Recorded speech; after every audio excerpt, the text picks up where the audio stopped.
Hi, I'm Ian and welcome to the review of the InMotion V8F.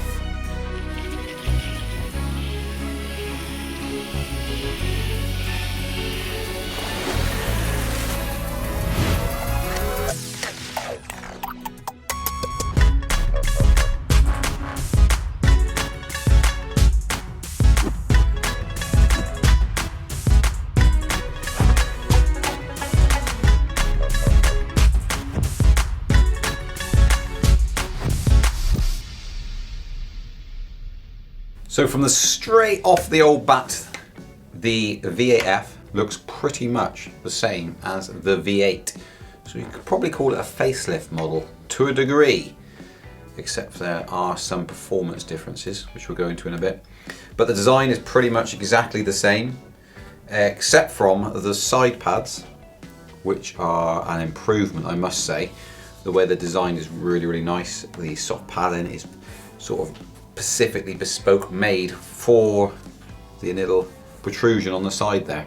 Fits in really nicely, feels comfortable on the leg, and the foot plates have got a new design to them. So it's a sandpaper sort of skateboard finish to it, little rubber there, but bigger as well, which is pretty neat.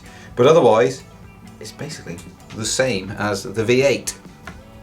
Of course, you've got the trolley handle, which is the same as the V8. And we've had a massive battery jump of 480 up to 518 watt hours.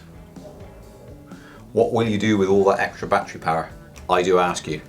So it's pretty much the same as the V8 as well, the battery power. The motor is a jump from 800 watts up to 1000, and that is quite significant. With a 1000 watt motor, it actually feels very much like the V10, which is an awesome machine to ride. You go and see the video review of that we've already done. We've done a V10 and a V10F video review.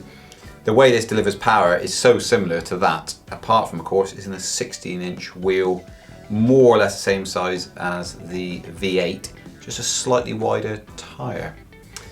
Very nimble as well, that's one thing about it. And up hills, no issues at all, doesn't even feel like it's stressing out.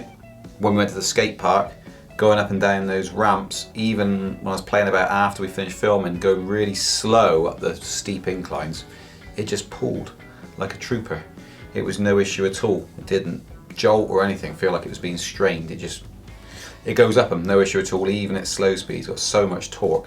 So what they've done here is they've created something smaller, of course, than the V10. So if you're looking for something that's a bit more transportable than a V10 even, which is pretty good to be fair itself, they've condensed it down and you've got some of the plus features of the V10. So you've got a slightly higher speed than the standard V8, which maxes out at 21. That's at 100% battery, don't forget. So you do that to start to dial down as the battery goes down. And you've got a 1000 watt motor for that, 200 watts more torque essentially. So that's pretty cool. The battery size increase is nominal. It's not massively more. It's basically going to make hardly any difference at all. And the range that we got out of this wheel was 14 miles. So that was to tilt back. That's when it wouldn't go anymore. That is riding in sort of about 5 degrees C. You're going to get that sort of figure with a rider weight of around about 13 and a half stone. So yeah, that's kind of gives you some ballpark figure, and that's mixed riding terrain in terms of uphill, downhill. So it's not on a flat. Now they state, like all manufacturers do, if you go to the manufacturer's website and look at what range you'll get out of a wheel, they say this will do 30 miles. Downhill maybe, but not in the real world it's not going to. I mean, could you get 30 miles out of this? Not my weight, you definitely couldn't. And you might be able to if you're in California, it's 21 degrees C, and you rode at 8 miles an hour everywhere. Maybe you could. You probably could. But real life, 14 miles, and you won't be disappointed if you're hitting that figure. You might get more if you're lighter and it's flatter and it's warmer. But in this weather, in winter, that's what it got, 14 miles. So very similar to the V8, pretty much the same. You just get extra power and extra speed. And it's sort of putting it more in the ballpark of the KS16S, the Kingsong KS16S. But it's incredibly nimble, this thing. Very torquey, so you jump on it, lean forward, and off it goes. It's a crazy little wheel for such a small, compact wheel, unless you're going to go the M10-3, which is tiny. Review coming on that one. Probably be on our YouTube channel if you're watching this now at some point. So have a search for it. But this, for a 16-inch wheel, very, very, very compact, pretty light to carry. With all wheels, you don't want to be carrying more than 100 meters really, but you're going to be able to carry it further than you are a V10. So the front light on this, of course, is the same as the V8 with a little rear light as well. It's got a speaker system for the warnings. So if you've got a speed warning on there or battery low warning, it blasts out from the rear speaker there. It has got no speaker for playing your music through like the V10, which is probably a good thing, to be honest. The number of people we see riding around blaring music out, obnoxious music that the rider thinks is really good, but everyone else thinks is lame. So it's probably a good feature not to have. You've got the charge port on the back with a rubber flap that keeps it nice and waterproof. Put that on and just smooth it out, and it closes down quite nicely. But the light's bright enough, power button's all good, all nice and sealed and flush, looks professionally designed. From that point of view, the whole thing, I think, looks pretty beautiful. Now, as you may notice, you've got this piano black shiny finish to it. Well, if you come off, that's going to get scratched up, isn't it? But you can get, as an optional extra, you can get a cover for it, which just slides straight over the top and it covers the wheel. So it saves it from getting it totally trashed. So you could put that on if you wanted to, from that point of view. So who is this wheel going to be for? Well, you could get the V8 or the V8F. As I say, this has got more power, but it's going to be a little bit more expensive. So really you're going for the extra wattage on the motor rather than range, because they're pretty much the same.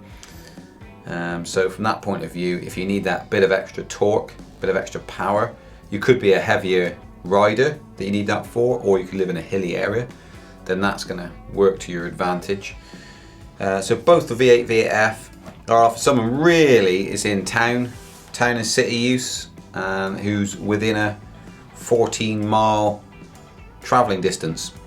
The charge time is around about 6 hours from empty. Of course, it's very unlikely to get somewhere and it's going to be completely empty. So if you're riding to work and you're riding 5 miles to work, you can easily get there and back again, so that's not a problem.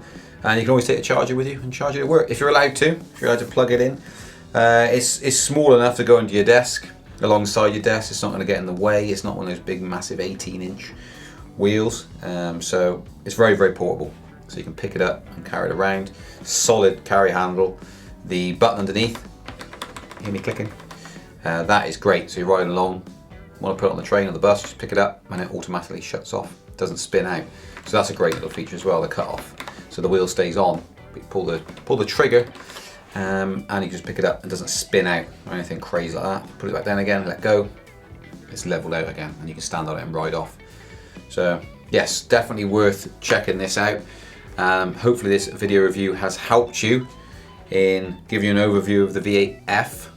Very similar to the V8, it has to be said, but with a little bit more power.